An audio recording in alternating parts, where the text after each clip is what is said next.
नेताहरू भनेका चाहिँ मरेका सियालै हुन्। गाडी पाइयो अरे भनेर खुसीका लागि ओहो कमसे कम चाहिँ हाडखोर त पाइने भयो। बुवा नमस्कार, हजुरको शुभ नाम?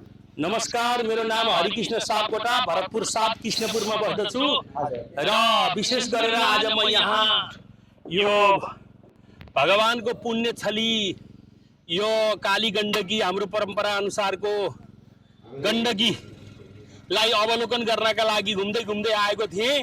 यहाँ आउने क्रममा यहाँ हाम्रा केही 1 वर्ष 1.5 वर्ष अगाडिदेखिबाट यो सिमलताल भन्ने ठाउँमा हाम्रा मान्छेहरू पनि केही गाडीमा परेर अन्तिम संस्कार भएको थियो।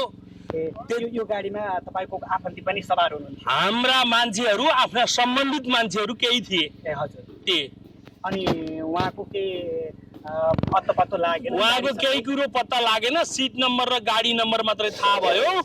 अनि सबै परिवारहरूले यही गाडीमा जानुभएको, हामीले यही गाडीमा टिकट काटेर पठाएका हौँ भन्ने कुरा चाहिँ सुनियो। त्यसैको भरमा अब सबैको चाहिँ चलन अनुसार अनि लोकाचार, कुलाचार, शास्त्राचार अनि हामीले अन्तिम संस्कार चाहिँ केही अब नियम अनुसार औषधि कर्महरू गरेका थियौँ। उसको अब सब बनाएर त्यो त विधान अनुसार हुन्छ। विधान अनुसार चाहिँ ब्राह्मणहरू राखेर हामीले त्यसको अन्त्येष्टि कर्महरू गरेका थियौँ। अनि त्यसैको चाहिँ सिलसिलामा गाडी पाइयो अरे भनेर खुसीका लागि ओहो कमसे कम चाहिँ हाडखोर त पाइने भयो। हाडखोर पाइएर पनि त्यो प्रेतका लागि केही मुक्ति हुन्थ्यो होला। केही कुरा चाहिँ अब पाइएपछि केही अरू कुरा त हामीले केही आशा गरेका होइनौँ, तर चाहिँ के हो भने कम्ती कम हाडखोर पाइयो भने पनि त्यसको केही संस्कार गरेर प्रेतले मुक्ति पाउला, अरू केही उद्धार गर्न सकिन्छ कि भन्ने उद्देश्यका साथमा अब कस्तो अवस्थामा गए के गए भन्ने हिसाबले यहाँ चाहिँ अब यसो हेर्न मन लाग्यो।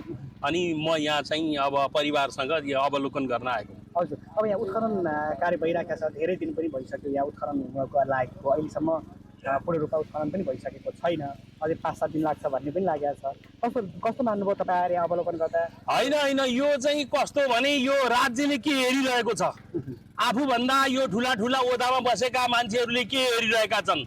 जनताका लागिहरूमा केही गर्न नसक्ने, परोपकार आयो पुण्य आयो पाप आयो पढपुडेनम, अरूका लागि परोपकार गर्न नसक्ने, ती जनताका लागि केही गर्न नसक्ने ती नेताहरू भनेका चाहिँ मरेका सियालै हुन्।